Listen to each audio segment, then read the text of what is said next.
How to improve connection and understanding with your children. This is taken from Empower Your Kids, a coaching guide for parents. If you've heard of NLP before, it may have been through work. A lot of companies use elements of NLP in their training programs to enhance management and leadership skills. Of course, as parents, this is what we're doing with our children. I well remember listening to Sue Knight talking about how NLP can be used to motivate employees, and my immediate thought was, I wonder if this would work to get my kids doing their homework without moaning. It did. We need to be amazing managers, leaders, motivators, counsellors, first aiders, teachers, chefs, party planners. And whereas the needs of employees may change year on year, perhaps, the needs of our children can change weekly. So we need to be creative, versatile, and able to give and receive feedback constantly so that we can better adapt to a changing environment. What I used to find so hard, though, was the emotional involvement. We love our children and are acutely aware of our responsibility to raise them in the best way possible. This isn't like the work environment at all, is it? Every failure, every success is personal. It cannot not be. Yet sometimes it is the fact that we take everything personally that can get in the way of making the best decisions and responding in the most adult way. We can let our emotions get the better of us and end up sounding more like a child than the child themselves.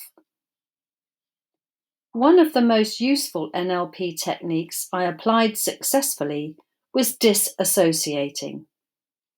Imagine when you are right in the middle of it, feeling their pain, feeling your own pain, and unable to think clearly. Now take an emotional step away for a moment and imagine the scene as if from an impartial bystander or even a CCTV camera. What do you see now? What do you hear? When we do that, we focus on what we observe rather than our interpretation of the situation, which has become clouded by our emotion as a parent. I will take a brief dive into transactional analysis here to explain. We have access to 3 modes of being. Parent, all the shoulds, musts, and oughts. Adult, the computer mind, slightly detached, observes and reports. Child, the emotions, love, hate, passions, joy, sadness, overt expressions of emotion. At any time, we can be in one of these modes, as can your child. I'm sure we've all heard a child tell another child what they shouldn't do. When we get into a shouting match with our child, we are both in child mode. At some point, we may move into parent mode and tell them what they must do. But disassociating is to step into adult and to observe what's happening, what's being said, what is needed, and to calmly ask questions to seek resolution. This section here is about skilling you up so you have more choices of how to respond to your child. My belief is that the more choices you have, the more chance there is of one of the choices being effective. Let's start with understanding ourselves. When we know ourselves better, we have the tools and vocabulary to understand our children. Thinking back to how much we experience every moment, imagine if we had to process each of the many millions of bits of information individually each time we saw, heard, or felt anything. In order to reduce the amount we have to process, we focus more on the senses we prefer. These senses are visual, see, auditory, hear, kinesthetic, feel, known as VAK, olfactory, smell, and gustatory, taste. Most of us can access them all quite easily, but at different times we will focus more on one than another. We do tend to have a preference though, so if you usually notice what you see, care about how you look, the colours you wear, and the visual aspects of your surroundings, then you may well be visual. You will notice messy bedrooms, things not being in the right place, and probably have a creative flair. Is that you? If your child tends to be more visual, they will notice your facial expressions, how you look, how their food looks, and in a general way, colour, form, and the way things appear to them.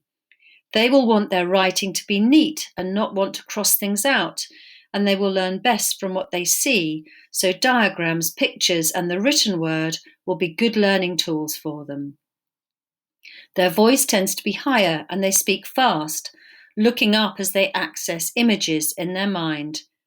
They tend to be very imaginative, so dreams can be vivid and sometimes frighteningly real. And for that reason, too, they can often imagine the worst case scenarios. Maybe you are auditory. You love to chat, take a call rather than a text, love music, notice sounds. Is this you? An auditory child will focus much more on what is said, what they hear and how you speak to them, picking up on tone of voice and volume, pitch and pace. They will tend to process a bit slower than a visual child, listening much more carefully to the words and thinking about what words they want to use themselves. They often have a lower pitch than a visual child. Auditory children notice noise and sounds, so creaky floorboards, the TV on nearby, raised voices and extraneous noises near them in the classroom will be distracting. They need to control the noise around them. They will want to talk things through and have things explained slowly, and they tend to remember what you say. Or do you tend to be a bit fidgety, find excuses to get up and move around? You may notice being too hot or too cold, certain fabrics irritate your skin, and you love to be active. You may want to be physical, touching someone's arm when you're talking to them, hugging them, and wanting to sit close to someone. You notice the atmosphere in a gathering and are sensitive to how people feel around you. Is this you? A kinesthetic child is all about the body, movement, touch, temperature, and feeling the atmosphere. They find it difficult to be still and enjoy being active. The feel of clothes and other textures may irritate them as well as being overly hot or cold. They will want to feel comfortable rather than look good. Kinesthetic children learn through doing, through working it out for themselves. They want to do rather than see or hear, so school can be a challenge if they have to sit still for a long time. For obvious reasons, they tend to be the most sporty children. They also find sitting in the classroom quite difficult because they want to be moving. It's a good idea to know your own child's preference so you know what they will be most likely to notice and focus on in any given situation.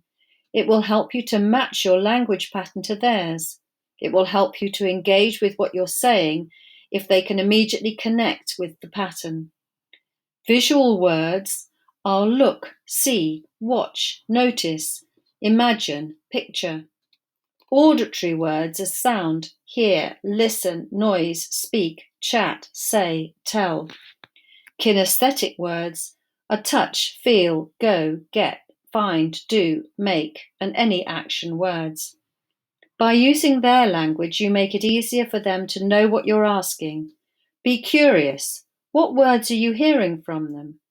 Yes, each child may well have a preferred pattern, and yes, you can combine all three VAK into one sentence.